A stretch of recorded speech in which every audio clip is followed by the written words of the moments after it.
El 13 de enero, el pueblo de Taiwán votó guerra. Presidential election in Taiwan. Voters in Taiwan. In Taiwan's presidential elections. Won Taiwan's presidential election. Taiwan's presidential election has been described as a choice between war and peace. A principios de este mes, las elecciones presidenciales de Taiwán se saldaron con la victoria del vicepresidente William Lai. Según la oposición, Lai es un, citamos, independentista convencido que acercará a Taiwán al conflicto con China. Pero no les creas, Pekín calificó a Lai de peligroso separatista y a las elecciones de, citamos, decisión entre la guerra y la paz. Pero el caso es que votar a Lai era votar al statu quo. Se comprometió a continuar donde lo dejara su jefe y a no mover demasiado los muebles. Ahora bien, si es así, ¿piensa Pekín que Taiwán ha estado en pie de guerra durante los últimos 8 años? Y una vez pasadas las elecciones, ¿se ha acabado el food de Taiwán o tenemos que vender en el mercado nuestras posiciones en TSMC antes de que sea demasiado tarde? Investiguemos. Si has visto alguno de nuestros vídeos anteriores sobre Taiwán, recordarás que presentamos un caso circunstancial sobre la posibilidad de un conflicto militar en el estrecho de Taiwán. Pero como subrayamos en ese vídeo, no sugerimos que la guerra estuviera a punto de estallar. Más bien que las posibilidades de guerra parecen alejarse cada vez más de cero y eso es algo que nunca debe pasarse por alto en ninguna parte.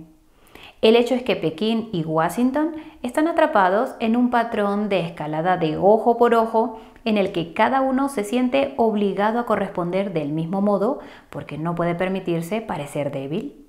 Ninguno de los dos piensa que es el agresor, sino que cada uno cree que solo reacciona a las provocaciones del otro. Y en medio de todo está Taiwán. Taiwán ha pasado toda su historia caminando por la cuerda floja entre dos superpotencias enfrentadas. Cualquier movimiento brusco y la situación podría ponerse fea rápidamente.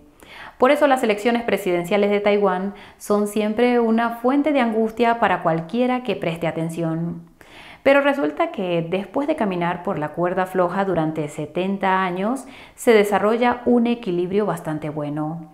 El statu quo de Taiwán es complejo y precario. Desde el punto de vista geopolítico, le han repartido una mano difícil. No obstante, la isla está en paz. Salió de una dictadura militar de 38 años para convertirse en una de las democracias liberales más prósperas de Asia Oriental y en el proceso consiguió monopolizar el comercio mundial de semiconductores. Taiwán es prácticamente una nación soberana. Por eso, para muchos observadores extranjeros, la cuestión de la independencia de jure o legal es un eterno tema candente, especialmente cuando se acercan las elecciones. Si Taiwán ya camina y habla como un país independiente, ¿por qué no debería erguirse y declararse como tal? Pues bien, es complicado. Para responder a esta pregunta, tienes que comprender el punto de vista de la República Popular China, que ve a Taiwán como una provincia propia que se ha vuelto rebelde.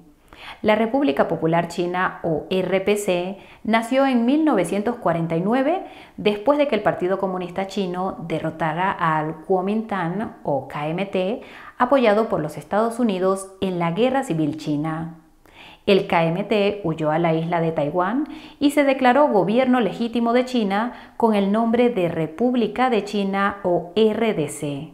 Esto es un poco como si la guerra civil de los Estados Unidos hubiera terminado con los confederados huyendo a Puerto Rico y declarándose los verdaderos Estados Unidos. Washington probablemente no lo habría aceptado de buen grado, ¿verdad? Los países tienden a trazar líneas rojas sobre las reivindicaciones territoriales.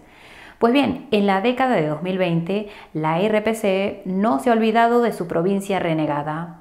Como suele ocurrir con las cuestiones territoriales, el gobierno sigue considerando que Taiwán es un interés fundamental, es decir, algo por lo que merece la pena ir a la guerra si fuera necesario.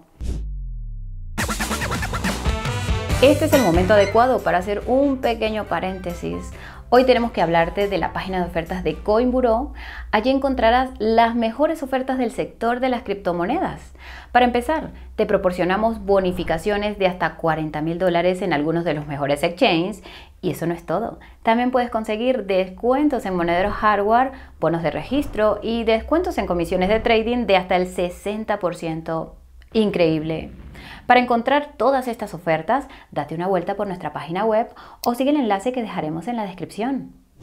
Pero eso no quiere decir que las cosas no hayan cambiado. La RPC no ha avanzado, pero la RDC sí lo ha hecho. Al otro lado del estrecho, generaciones enteras de personas han ido y venido y con ellas se han desvanecido todo tipo de vínculos con el continente. Así lo confirman décadas de encuestas del Centro de Estudios Electorales de Taiwán que preguntan a los ciudadanos de la isla sobre su identidad nacional. Compruébalo.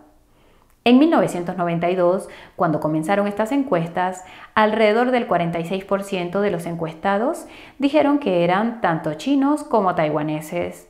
El 25% dijo que era chino y solo el 18% respondió simplemente, citamos, taiwanés.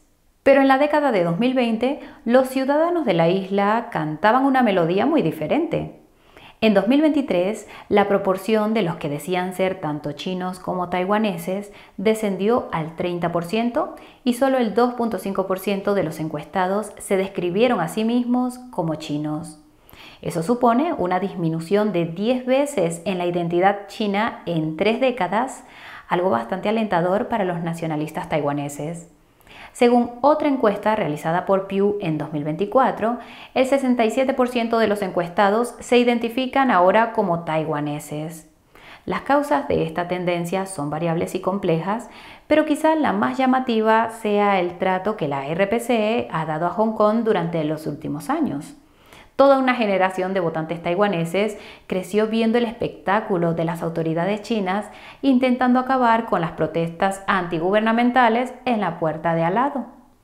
Resultó que la visión de la RPC reprimiendo con mano dura a Hong Kong, por lo que era un movimiento social bastante insulso, no inspiró sentimientos de unidad china en la vecina Taiwán. La República de China pasó más de la mitad de su historia como una dictadura militar y solo ha tenido elecciones presidenciales a partir de 1996, por lo que no es un lugar donde la democracia se dé por sentada. Así pues, no es de extrañar que un presidente del Partido Democrático Progresista o DPP acabe de ser elegido por tercera vez consecutiva. El DPP es la antítesis de la política de una sola China de Pekín. La presidenta en funciones, Tsai Ing-wen, llegó al poder en 2016 y obtuvo una reelección aplastante en 2020 con la promesa de defender el territorio, la democracia y el derecho a la autodeterminación de Taiwán. Se comprometió a aumentar el gasto en defensa, amplió el servicio militar obligatorio y promovió la marca Taiwán Democrático en todo el mundo. También buscó relaciones más estrechas con gobiernos situados dentro de la esfera de influencia de los Estados Unidos, como Japón y varios países del sudeste asiático. Ahora bien, esto no parece el comportamiento de una simple provincia de la RPC. La política de Tsai Ing-wen marcó el final de 24 años de vínculos relativamente más estrechos con Pekín. Verás, en 1992, el gobierno de Kuomintang se reunió con la RPC y acordaron que solo hay una China, aunque tácitamente acordaron discrepar sobre lo que eso significaba.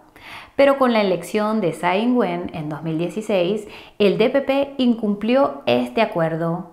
En respuesta, China cortó todas las comunicaciones formales con Taiwán y desde entonces le ha dado la espalda.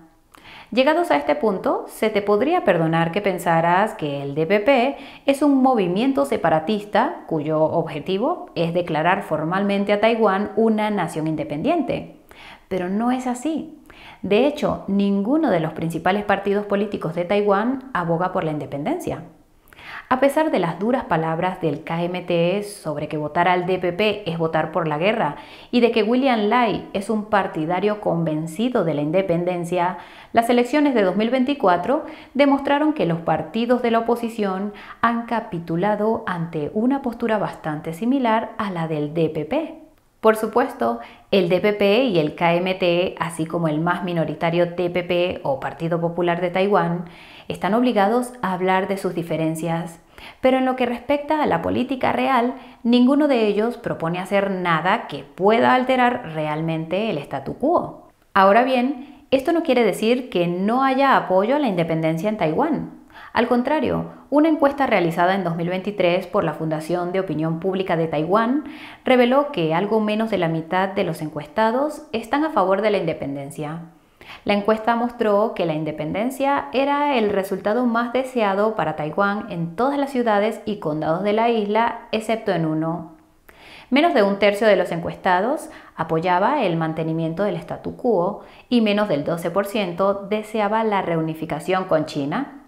Así pues, nos parece que si mantener el statu quo es lo primero en la política de Taiwán, probablemente se deba a que es una forma débil de independencia y lo mejor que la isla puede conseguir por ahora, dada la intimidación ejercida por la RPC. Hablando del tema, se acusa a Pekín de intentar presionar a Taiwán con diversas tácticas turbias. Estas van desde ejercicios militares demasiado cercanos para su comodidad en las proximidades de Taiwán, hasta la persecución del reducido número de gobiernos extranjeros a los que Taiwán puede llamar oficialmente amigos, e incluso el sabotaje físico de la infraestructura de comunicaciones de Taiwán. Ahora bien, no todo el mundo está tan conmocionado por las maniobras militares chinas como la información occidental podría hacer creer. Según Brian Hugh, periodista afincado en Taipei y crítico tanto con China como con los Estados Unidos, los ejercicios militares chinos, citamos, no suelen percibirse como una amenaza en Taiwán. Sostiene que, citamos, se producen con tal frecuencia, casi a diario, que simplemente se convierten en ruido de fondo. Por otra parte, Pekín es muy franco sobre sus ambiciones de reunificación y se le conoce por hacer declaraciones que solo pueden calificarse de amenazadoras. Por ejemplo, el día antes de las elecciones de Taiwán de 2024, el ejército chino prometió, citamos, aplastar firmemente los intentos de independencia de Taiwán en todas sus formas. Y en lo que respecta a las relaciones exteriores, los diplomáticos chinos han ido eliminando uno a uno los miembros del pequeño grupo de amigos de Taiwán. 2 días después de las elecciones de 2024, la isla Nauru en el Pacífico cambió su lealtad a la RPC y anunció que pondría fin a los intercambios oficiales con Taiwán. Nauru era uno de los últimos aliados diplomáticos que le quedaban a Taiwán y ahora es el 10º gobierno extranjero que ha cambiado de bando de Taipei a Pekín desde que Tsai Ing-wen fue elegida en 2016. Hay más aspectos bien documentados de los esfuerzos de China por aislar y presionar a Taiwán. Pero un aspecto sobre el que no se ha informado lo suficiente es el misterioso corte de los cables submarinos de Internet que rodean la isla. En febrero de 2023, las islas periféricas de Maksu, en Taiwán, se quedaron sin servicio de Internet durante más de 2 meses tras cortarse los cables submarinos de los que dependían. La Comisión Nacional de Comunicaciones de Taiwán afirma que 2 barcos con bandera china fueron los responsables y afirma que este fue el 27º incidente de este tipo de corte de cables durante los últimos 5 años. Esto es solo una pequeña muestra de que la RPC no espera pasivamente que Taiwán vuelva a caer en sus garras, sino que lleva a cabo activamente operaciones abiertas y encubiertas con este fin. Pero lo más importante es que Pekín no pudo disuadir a los votantes taiwaneses de devolver la 3ª presidencia al Partido Democrático de Taiwán. Entonces, ¿cómo se han tomado los chinos el resultado? Pues bien, si nos atenemos a los primeros indicios, parece que Pekín ha bajado el tono desde las elecciones. Hasta ahora, la reacción de la RPC ha sido bastante fría en comparación con episodios anteriores, como la visita de Nancy Pelosi, la entonces presidenta de la Cámara de Representantes de los Estados Unidos a Taiwán, o la reunión entre el sucesor de Pelosi y la presidenta Tsai Ing-wen en los Estados Unidos, ambas consideradas en el continente como provocaciones atroces. 2 días después de las elecciones taiwanesas, los medios de comunicación estatales mostraron la muda respuesta de China. se reprodujeron extractos de un discurso pronunciado en 2022 por el presidente Xi Jinping, en el que instaba a los miembros del Partido Comunista Chino a esforzarse más por ganarse los corazones y las mentes de los taiwaneses y a, citamos, desarrollar y fortalecer las fuerzas patrióticas y favorables a la unificación de Taiwán y oponerse a los actos separatistas de independencia de Taiwán. Haz con esto lo que quieras, pero no nos parece que el gobierno se esté preparando para una invasión.